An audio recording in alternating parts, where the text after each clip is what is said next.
Hello and welcome to another edition of the Umoja Circle. My name is Keith Smokey Johnson. I'd like to welcome you to this edition of the Umoja Circle. Before I continue with this discussion, but let me first introduce myself. Again, I'm Keith Smokey Johnson, and this is the Umoja Circle. For those of you who are new to the Umoja Circle, the purpose of it is to correct errors where errors are found, and to introduce facts where we find that so many people are working on fiction when it comes to who we are as people of African descent. And before you saw my face, you saw a year, and you saw that year 1619. Some of you might have heard about 1619. It might have come up during Black History Month or somewhere throughout your life you've come across it. But do you know the significance of that date?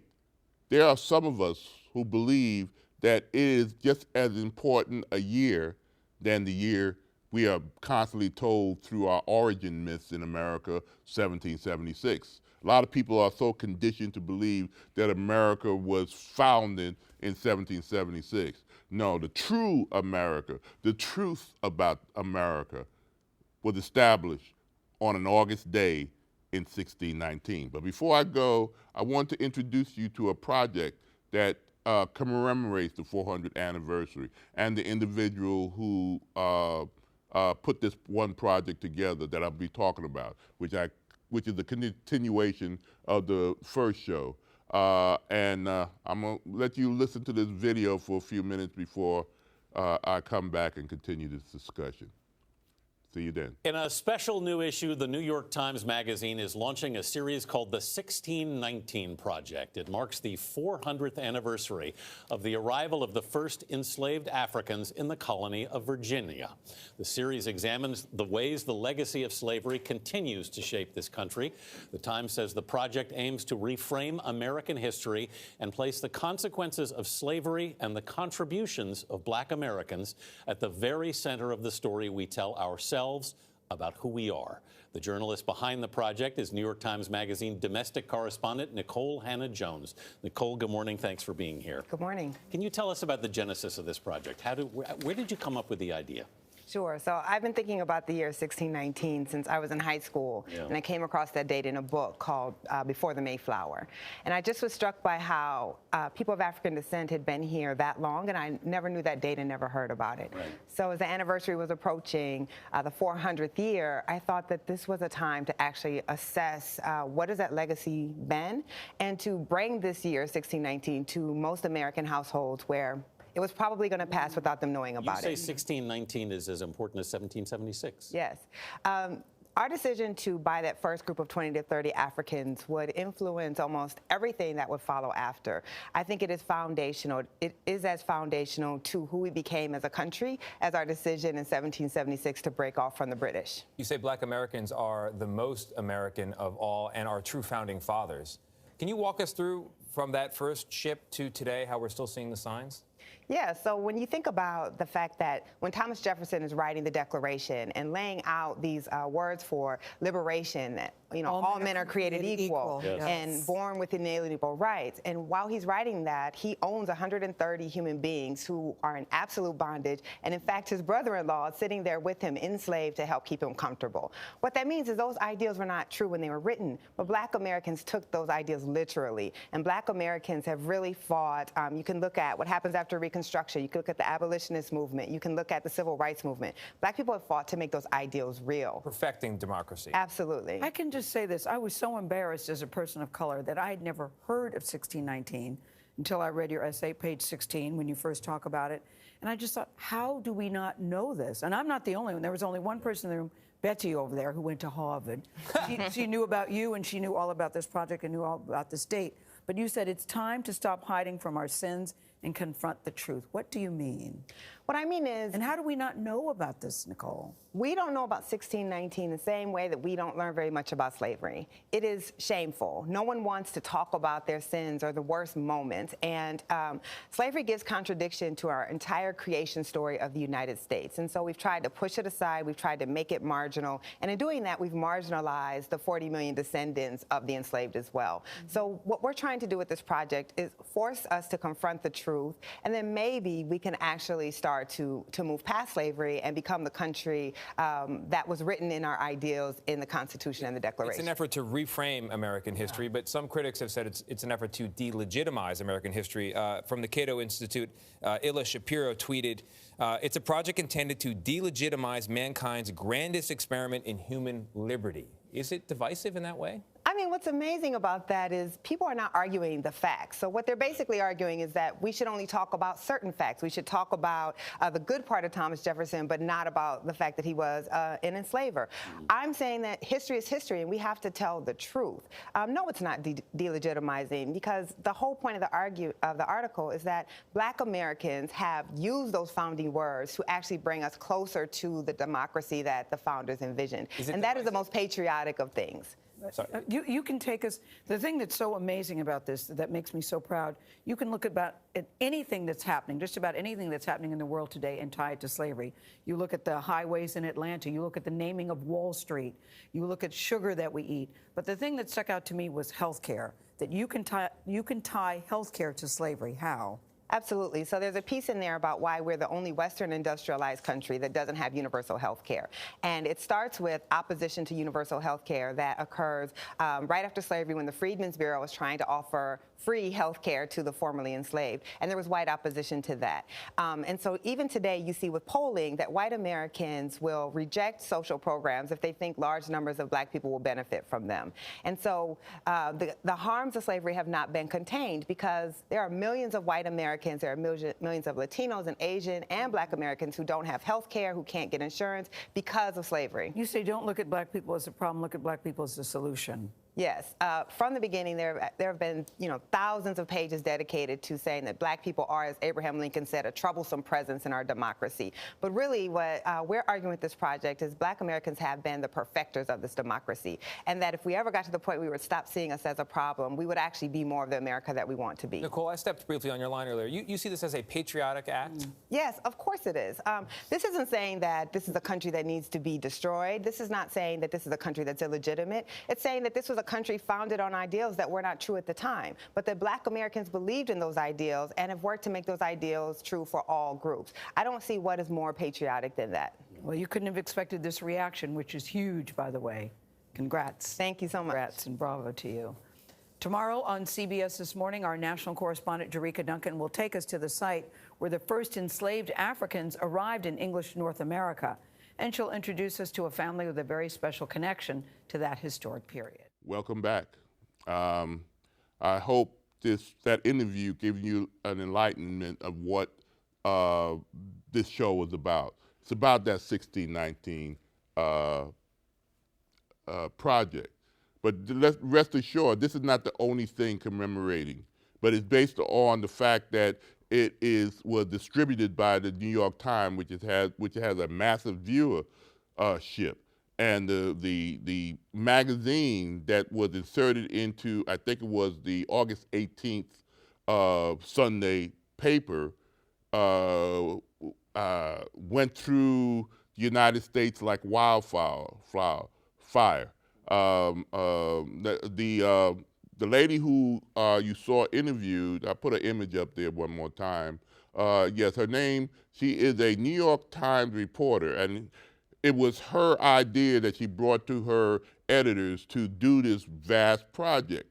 She didn't think it would have taken as long as it did. Her name is Nicole Hannah Jones, and she is a reporter, again, for the New York Times, and she established it. She's the one who gathered all these articles that you will find in this magazine that was inserted in there. And it went so well that they actually ran out. I tried to order a copy of it, and it was sold out immediately.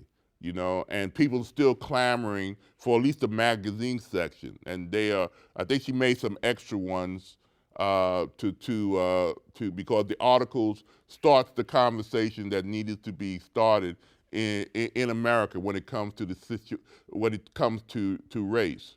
You see, you got to understand, something that was done for 400 years to people of African descent, and the many different articles, that were done not only by Sister Nicole Hannah Jones, but there were other scholars who contributed articles to this with different aspects of the Black experience in America and how it affects us to this very day in certain things. People don't realize that when you hear the terms about reparations, when Black people are talking about what might be owe us based on what we had to deal with, you don't understand that it was over when those enslaved individuals were taken off that ship, which was called the White Lion.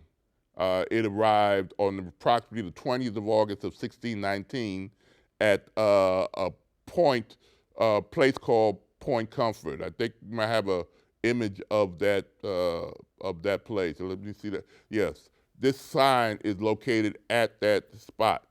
And if you look at the horizon from that spot, the governor yearly and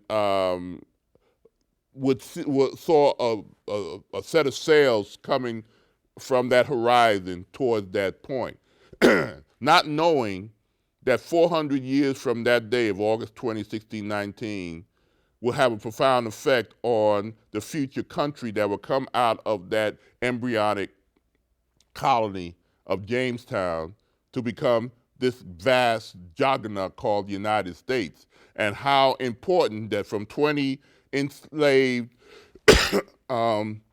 forced immigrated people, you know, besides the native people of this land, people of African descent are the only non-immigrants. In other words, we didn't come voluntarily to immigrate into this country. We were forced, we were kidnapped, we were brought here under chains and bondage and under horrible conditions, all right? And we're landed on this shore with this sign. Even that sign, you know, if you read it, it says First Africans in Virginia. Like, you know, they came from a cruise ship, okay? The first documented Africans in Virginia arrived here in August, you know, and it still kind of does not really say, oh, you know, I'm looking at these little Black girls that are walking past that sign, not understanding that the significance of what that sign represents to them, you know, or maybe they do. I don't know. I never got a chance to talk to them. But the next image I want you to see is, here's that point from an aerial view, of a map view. That's the tipmost point on from the state of Virginia. That's where, from that little area, came us, who now are spread out from sea to shiny sea. But we started there. And we didn't start as free people who came with ideas and decisions. We were brought here to be, we didn't come and land on that point with visions of being doctors, college grads, entrepreneurs, bankers, all the things that we are today. When we landed on that spot in August of 1619, this is August of 2019, 400 years later, we were brought here to be a permanent working force, okay? We were here in terms of a caste system where we were in the bottom tier of that caste. Just like they had a caste system in India, that many talked about the Brahmins and the untouchables and all the different castes, and no two can intermix. That's the truth and how this country was established. 157 years before 1776, which included what happened in 1776, some great words were written in 1776, and those words said that, you know, that all men are created equal and endowed, and so on and so forth. But those words were a lie whenever somebody looked at us. When somebody looked at us. And like I said in the last show, when Thomas Jefferson was writing those words, there was a manservant next to him. There was a manservant who came into Philadelphia. I think he was 30. Thomas Jefferson at the time was in his 30s, early 30s. But he had a manservant because he was with the Planet class. And that manservant was called Robert Hemings. He dressed Thomas Jefferson. He took care of Thomas Jefferson. He wasn't an enslaved human being, but he's also Thomas Jefferson's brother-in-law, all right? Thomas Jefferson's wife, her father produced black children. One of them was Robert Hemings, the other was Sally Hemings. You know, his wife, Thomas Jefferson's wife's sister, half-sister, a black woman. And you know the stories of the Hemings, all right? Sally Hemings, the teenage girl that he had an affair with after his wife died, all right? And please don't take this any other way but what it is. She didn't have the right to say no, all right? Let's just put it at that. But let me go on.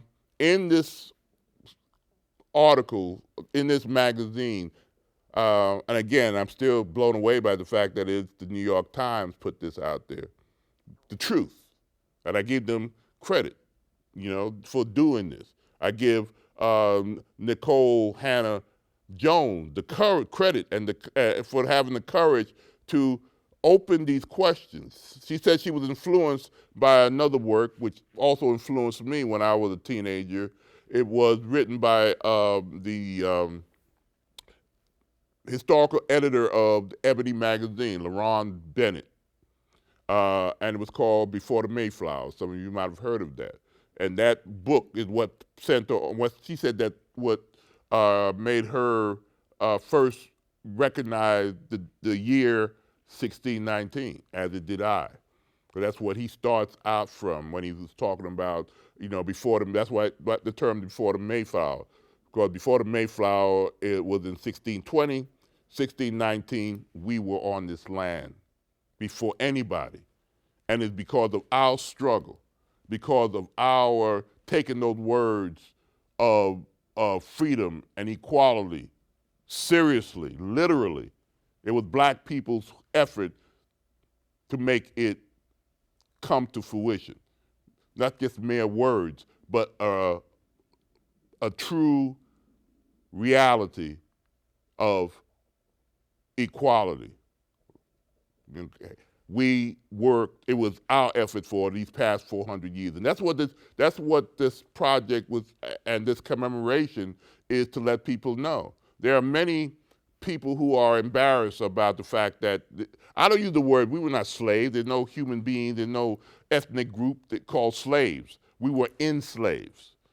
It's a condition, not a type of human being, okay? It was a type of condition that human beings were placed in by law, deliberately in this country. And a lot of those articles, which I'm going to kind of gloss over and go over real quickly of what you might find in that, and I tell you, you must read these articles and have conversations with the people around you. Be that pebble in the pond and ripple out these type of discussion. That's the thing that we need. In Germany, after World War II, there was a thing called, and many of you might not even know this, but it's called denazification. Denazification. In other words, they went to the effort to eradicate the ideas and the philosophies of the Nazi Party, okay? You know, that's what denazification was. They burnt books that were based on Nazi propaganda. Any Nazi symbols was outlawed. They did that. America has yet to do it. In fact, we have symbols that represent white supremacy or a system that we had a civil war for to this day. When you talk about, we got schools named after plantation owners. We got statues that represent plantation owners who were in the Confederacy that betrayed the flag, that we still don't recognize for what they did do, you know, and what we still have these types of ideas floating around. Look at Charlottesville that happened last year in 2018. But the next slide, I want to go through this. This is the cover of the book. And what you see, what it shows you, again, you're looking at the horizon from Point Comfort, Virginia. That would have been, that's what the governor would have been seeing when he looked beyond the horizon as a sail was coming into view. And that sail was carrying the ancestors of people that look like me. And this is the cover of the New York Times 1619 Project, the magazine that was inserted into the newspaper. The next slide, let's see what we have here. Okay, this is one of the articles. This is the article that is in the front of the magazine. This is Nicole Hannah-Jones, the person that you saw interviewed, and the picture showed you, who put this together. This is her article, and it's a must-read. And look at what it says. This is the title, Our Democracy Founding Ideas Were False When They Were Written. Black Americans have fought to make them true. How many people have heard our history spoken like that when you're given history classes in America? When you're taught, we're not taught about slavery. We're taught of it in a negative way, but I say it was our struggle as black people. I agree with her. When you read the article and she points out what it's all about, you will see that, yes, it wasn't until we fought for it, and some of our allies, you know, in the abolitionist movement, and certain religious groups like the Quakers we fought for that, for what, to make that a reality. In fact, there was a quote in that article that by Abraham Lincoln about how he looked at black people. He said, we were a troublesome presence. A troublesome presence. In other words, when you claim to be a land that is free and equal, but here you got millions of people walking around you enslaved, that's a troublesome sight. No wonder he tried to get us out of here by, you know, trying to get us to go and colonize back to Africa. Yeah, that's some of the things and ideas he had, to try to get Congress to establish. In fact, he established one colony that didn't work. And black people rightly said, no, we earned our rights here. We had 246 years of free, unpaid labor. We were not brought here to be doctors or lawyers, but we became those things on our own, you know, fighting and struggling against the system. By law, the Constitution validated slavery. We were 3/5 of a human being, which helped politically. It helped the South become a political power because of the slave population that was there. It wasn't just only in the South, it was all through New York and Massachusetts and Pennsylvania. We established many different things that built our economy. I think, what's the next slide? I want to go through this real quick. 400 years after enslaved Africans were brought to Virginia, most Americans still don't know the full story. That's why I'm doing this show, because it's the truth. Because that's not part of the curriculum of colleges or junior high schools or high schools. Oh, we talk about it, but it's a sub-story or a side view, or somebody does a program, you know, in February. But we are conditioned to believe that everything started in 1776, and liberty and justice for all, and everything's in our words. That's not true. And this is another article that's found in the book. Once you read that article, it'll expand that point, and it will initiate a conversation. Next article. Slavery gave America a fear of black people and a taste of violent punishment, both still define our prison system. Well, you can look at the video that is constantly coming up right now in August of 2019 of white people calling police on black people in stores, in restaurants, walking down the street, crossing street, walking down neighborhood. To this very day, there is always, I fear for my life is what you hear from police officers that they gun down black men, little boys. We have 11-year-old boys who are considered to be men by the reaction of these police officers. You know, we have an innate condition response to police officers as black people. We have always been put against the criminal justice system from the time we came off a plantation to go north. We were violating American law. So of course, black people and the criminal justice system has always been at loggerheads, had always been up against each other. And this fear, and we are dominant, even though we're 13% of the population, we're nearly 60% of the prison population. That was the same thing that happened after the Civil War when Reconstruction came into being. 10 years of possibilities where we first had our own United States senators and congressmen, and by the time the turn of the century to the 20th century, we were being lynched. We weren't even allowed to fight the Germans in World War I as American soldiers who volunteered like any American. And we have been loyal Americans in every war since the beginning of this country, since 1776. We have been loyal American soldiers as black men and women. But in World War I, we were segregated, and we were given to France to fight in the Argonne Forest. We were given to France. Our uniforms and our equipment was taken away from us. This is what this slavery had done to the psychology of America. Until we deal with that history, just like you go to a psychologist or a psychiatrist or any counselor, you have to go into the past to really understand why you're functioning as an alcoholic today, or you're having these type of behaviors that are not beneficial to you as a human being. It is not beneficial to us as Americans yet until we have this truly true historical discussion that starts not in 1776, but in 1619, and understand what happened in order to understand what is going on right in front of you today. I have more, but I have to cut it here. But until next time, peace, hotep, bye-bye.